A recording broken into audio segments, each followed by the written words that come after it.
Canto 17 has quite a distinctive feel.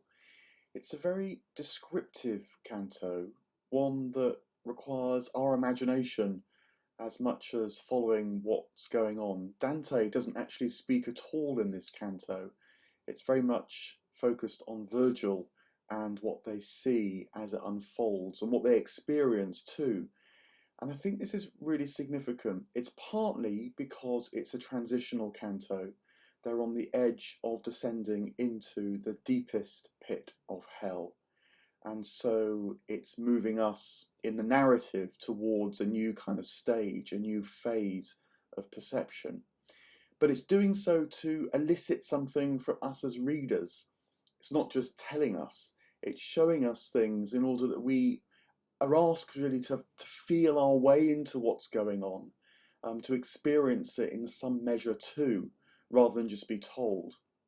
And I think this must be part of the reason why at the end of Canto 16, Dante makes this hugely strong claim saying that everything that he sees is true, and he swears by the Divine Comedy. We will see it too, it's almost saying. We'll see the truth of it too if we're able to enter into this in-between space that's not just about being told, but is imaginatively entering into what's being described, so we kind of feel it rising up within ourselves as well. So that's by way of introduction. It opens very directly with Virgil describing the appearance of the monster that's been conjured up out of the deep by Virgil throwing Dante's cord over the edge. You remember that Dante gives up his cord, he becomes a little less defended, I think this means.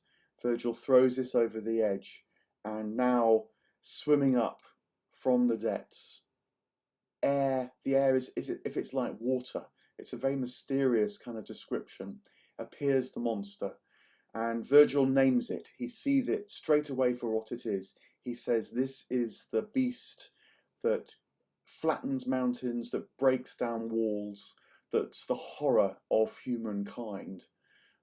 He's describing fraud, and I think fraud not just meant in the small way of conning people, of deceiving people, but fraud meant in the biggest possible way, where everything in creation is perverted and turned for human ends in an isolated, selfish, completely disconnected from what's good and what's loving and what's kind.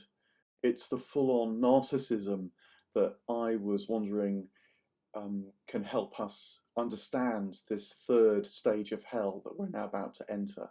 That meant in the technical sense of the person who is so lost they, in a way, don't even really know that others exist.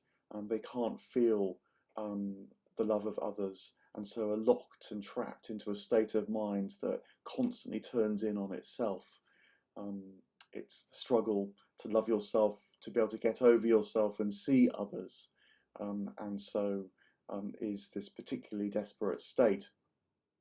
So Virgil names the monster right from the get-go. He's not named quite yet, but he's called Geryon. He's a monster brought in from ancient mythology, where he was a giant who lived in nature. And now Dante uses that sort of starting point to reimagine, to re-see Geryon now. And what we're shown in the canto is a creature made up of three parts. We're told that his head is like a charming human face, looks completely benign. And then we look a bit further along his body, and we see that it's painted in rather alluring, beautiful colours. We're told it's like arabesques and fine designs, that Ariadne never wove a more beautiful textile. But this is an unsettling description because, of course, Ariadne was cursed by the gods because she shared in this hubris, which we've already seen in the previous cantos, of someone who got seduced by their own capacity to make beautiful things, and so felt they could outshine the gods, became disconnected from the gods. So Geryon's back is this seductive part of himself, and sure enough, it leads to the sting in his tail, quite literally, which is described as like a scorpion sort of flipping around, waiting to poison you. And this is a very powerful allegory of what fraud is like, that it begins with a kind of seduction, promises the earth, but actually has this terrible sting in its tail. But before we continue with what's going to happen between Dante and Virgil and Geryon, there's a pause, because Dante notices that there's another group of souls right on the edge of this seventh round before the final plunge. And Virgil says to him, go and see who they are to complete your knowledge of this part of hell. We might say to fulfill his initiation, that has enabled him not just to see, you might say, objective states of mind, but through this direct knowledge, which the journey through hell, the descent, actually allows, to know how these states of mind do and don't relate to his own inner state, so that he's able to navigate his way through hell, but unlike all the souls he finds there, not get stuck, not get lost. So it's a pregnant phrase Virgil uses when he says to complete. It's to bring to completion, to, you might say, finish the lesson, in this sense of direct awareness, direct wisdom of all that he's encountered in hell. And so he steps out. Interestingly, we're told at this point that they've made a right turn again. They're not following the divine path through hell, you might say, which is following the leftward track. But this time they only take 10 steps. It's really striking when you get these little details. It's part of the realism of the Inferno. But also it's telling us that unlike the deviation which they made before, where they moved right for the whole canto, when they were in the circle of the so-called heretics, those who had followed their path so much so that they become disconnected from God, they only have to take a sort of small detour this time. It's got to be their detour so that they can encounter something inside themselves. But they're much more aligned with God, you might say now. I think this is one of these details that gives us a sense of how the descent is enabling them to change.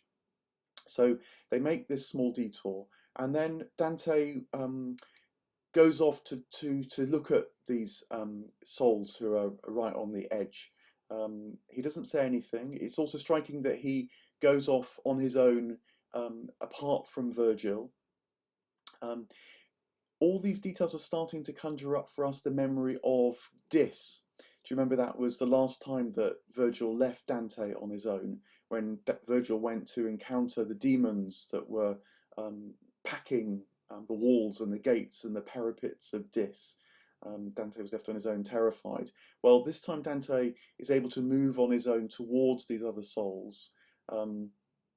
Again, he's got more of a sense of himself, more awareness, more wisdom, enough to do so. And he says that he doesn't recognize any of these souls. They're so disfigured by whatever their state of mind is, that they're not recognizable at all. They're described as sitting on the ground. Dante does know that each of them is wearing a great pouch full of money, a purse, and each has a heraldic emblem upon it.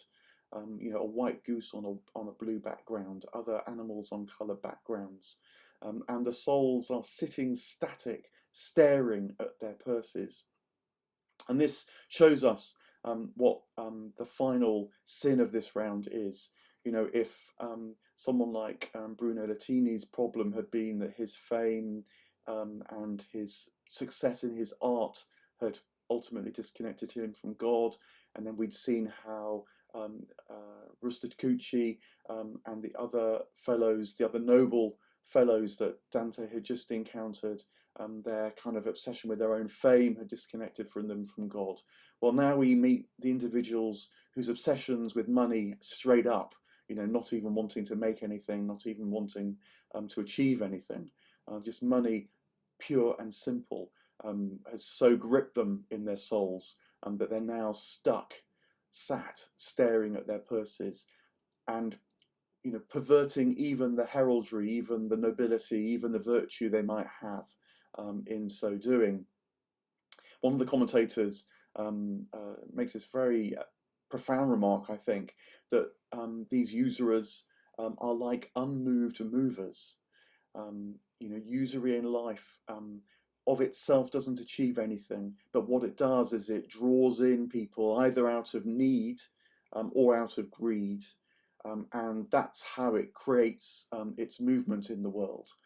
That's how it makes new worlds, you might say, out of this borrowing and lending. And this, of course, is a horrible kind of diminution, even perversion of God, who in Aristotle is described as the unmoved mover. But God in Aristotle is the unmoved mover because in Dante's view, God showers gifts, God just gives. And it's that love and showering and delight that causes the whole universe to move, that causes people to move towards God. So again, it's another reflection of why usury is so very high risk, particularly when you think about it for us, whose now whole world really is founded upon usury.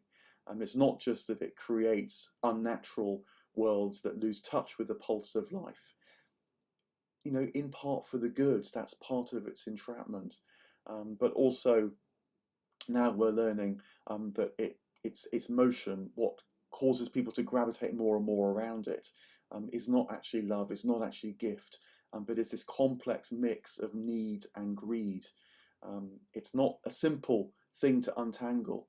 In a way, that's partly why Dante must encounter it, must see it for what it is in the round, and only then can he learn, maybe we can begin to learn a little bit about how to navigate a way through this quality, this habit, this way now that our world is so profoundly shaped. One of the usurers does speak out. He's called Reginaldo. We do know something about him. In particular, we know that his son was so horrified by his father's exploitation of people that he built a chapel in penance, which actually became a chapel where Giotto painted some of his best known frescoes, and has actually been called one of the most beautiful spaces, one of the most beautiful interiors in the whole of Christendom. So there's a sort of vague echo there that if you do see usury for what it is, then something beautiful can perhaps come out of it in the end. But that doesn't happen here. Dante just sees these souls in their stuckness, in their distress. He describes them as being like dogs infested with fleas, and they're just constantly sort of biting and scratching and hitting themselves to try and ease their discomfort. That is their trapped state of mind. They can't co-create, and they can only self-isolate. And that is the profundity of this sin. As if to emphasize that, just as Dante turns round to return to Virgil, Reginaldo's tongue, is said, like flips out of his mouth like an ox's tongue. This is the sort of the bestial disfiguring that they've become. But they're left. Dante hasn't had a conversation with them. He returns to Virgil, sensing that he must get back there in time. And what we see now is Virgil sort of in full command. We're told that he's already on the strong back of Geryon. It's a very, very different scene from this, where Virgil had been stymied and they'd had to wait, both of them in fear and trembling, for the great angel of the Lord to appear and kind of rescue them with a power that they didn't understand. Well, now Virgil has seen things, and drawing on his own wisdom, his own capacities, he's able to command Geryon, it's very striking that he speaks to Geryon kindly throughout the canto. He asks Geryon, for example, to let them ride on his back and so descend into the deeper reaches of hell. When they get going, he says to Geryon, remember you've got a living soul on your back and move slowly. And the description of them descending into the depths is described like a great navigator controlling a boat. We're told that Geryon backs off from the edge, he turns around, and then he descends in great circles. Dante is terrified during this descent. He clutches ever more tightly. He buries his face in Geryon's back. When he does venture to look down, he just sees the walls of hell closing in. He hears screams, he sees flames. It terrifies him all the more. But it contrasts with Virgil's composure and his control of Geryon as they move down. And, you know, it raises the question of what Virgil has learned, and just highlights the fact that Virgil too is learning through this, his second descent into hell. In parenthesis, I think this is as much about Virgil's own transformation as it is Dante's, that often plays second fiddle to Dante's illumination. But in this canto, we get a chance to contemplate it all the more.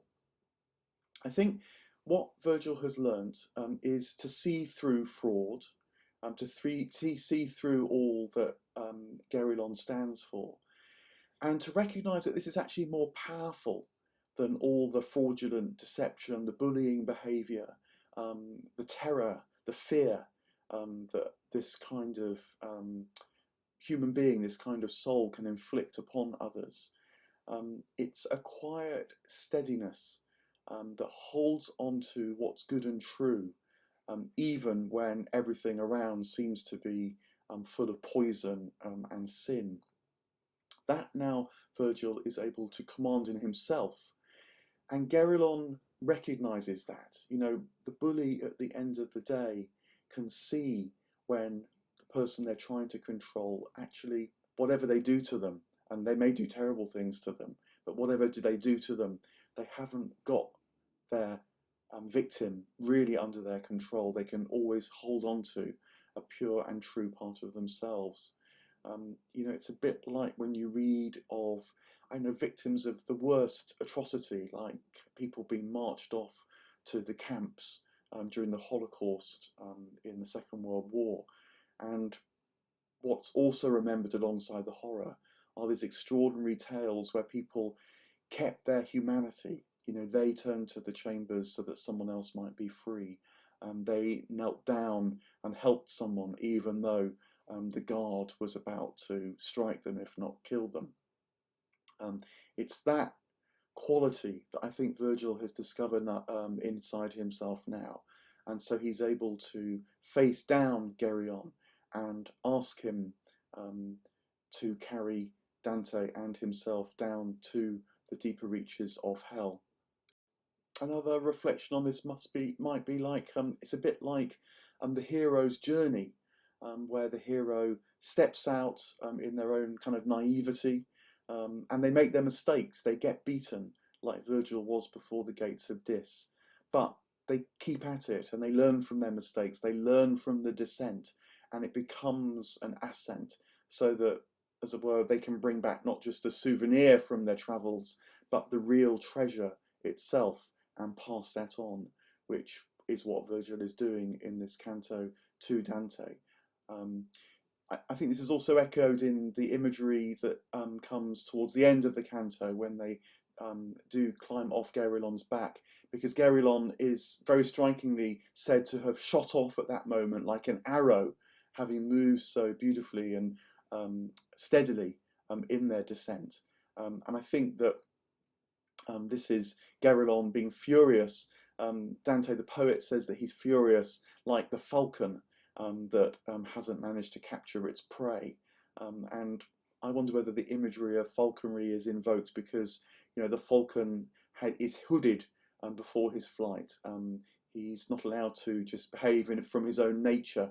but without sight, is controlled by the falconer. And Virgil's a bit like the falconer here, because he can see and the falcon can't.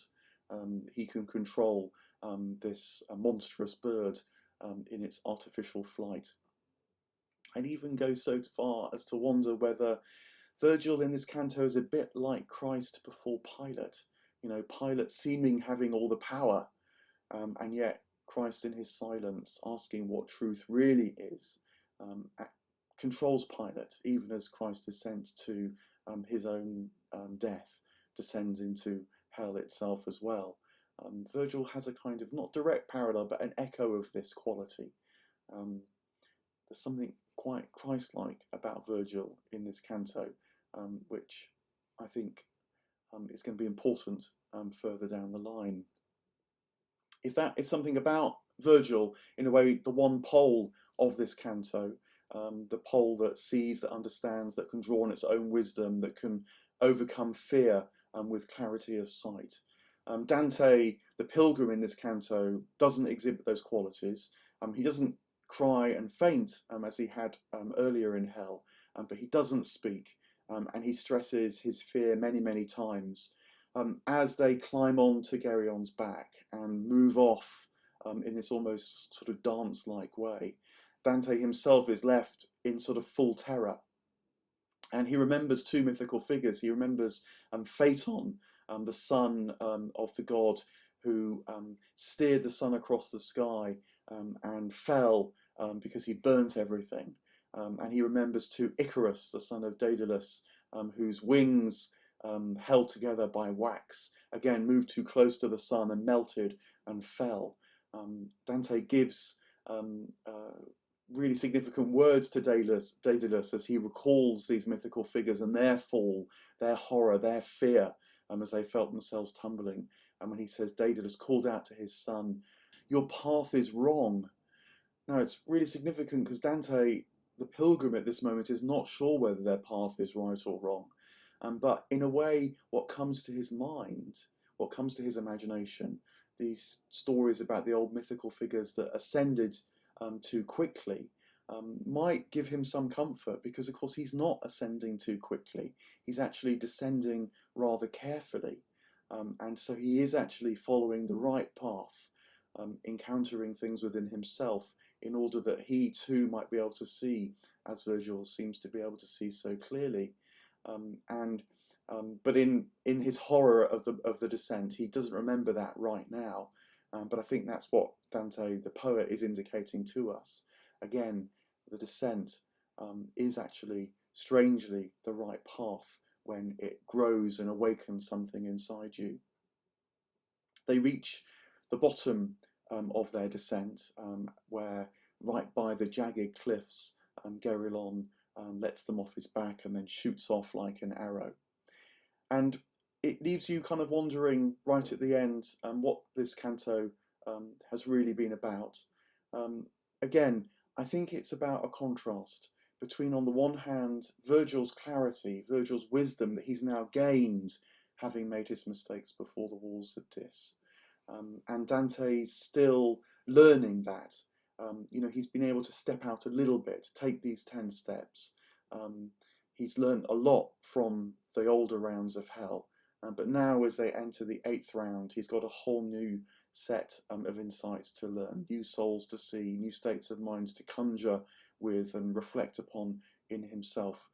And with its invitation ourselves to imagine the truth of this canto, with its descriptions that leave a lot of questions at one level, but a lot of space for discovery for us as readers, I think we're sort of invited to move in between Virgil and Dante in some way, to wonder what's going on, to reflect on our own fear, maybe given the prevalence of usury even in our own world, and how we try to find a way between this mix of good and ill, so that we become co-creators with the divine, not lost from the divine, as clearly can so easily happen.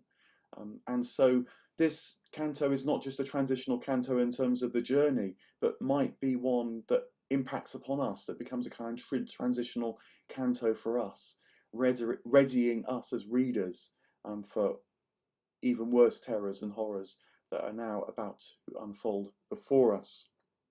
You might say that it's inviting us to learn a kind of fourfold vision, to use Blake's expression. This is the vision where you can hold on to what you do know, but also what you don't know. You can hold on to the fear, but also know that thin but constant light of love.